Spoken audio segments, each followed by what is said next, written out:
Great things alone can make a great mind, and petty things will make a petty mind unless a man rejects them as completely alien.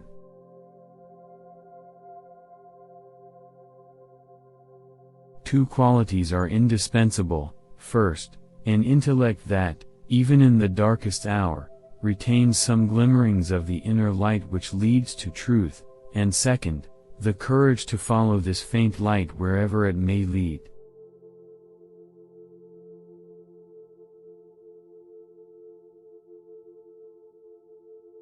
Theory must also take into account the human element. It must accord a place to courage, to boldness, even to rashness.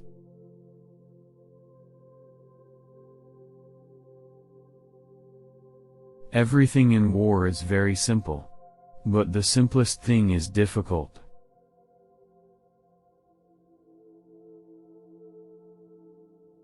No one starts a war, or rather, no one in his sense ought to do so, without first being clear in his mind what he intends to achieve by the war and how he intends to conduct it.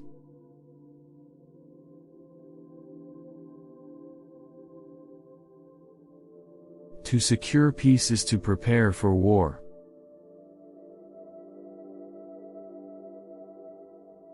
The enemy of a good plan is the dream of a perfect plan.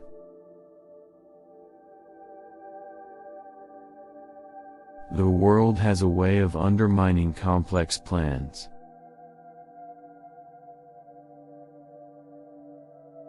Close combat, man to man, is plainly to be regarded as the real basis of combat.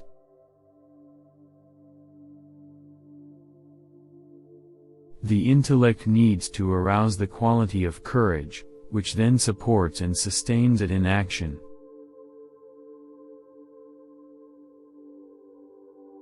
Knowledge must become capability.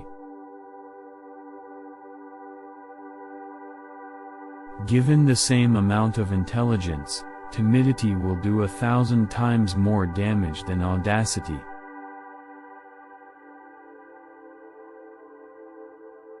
The first and most important rule to observe is, to use our entire forces with the utmost energy.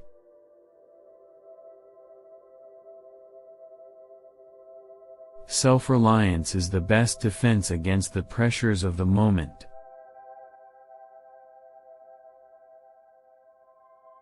Every age has its own kind of war, its own limiting conditions, and its own peculiar preconceptions.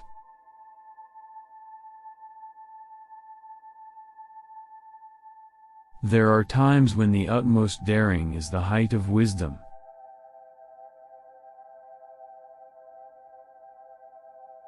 Our knowledge of circumstances has increased, but our uncertainty, instead of having diminished, has only increased.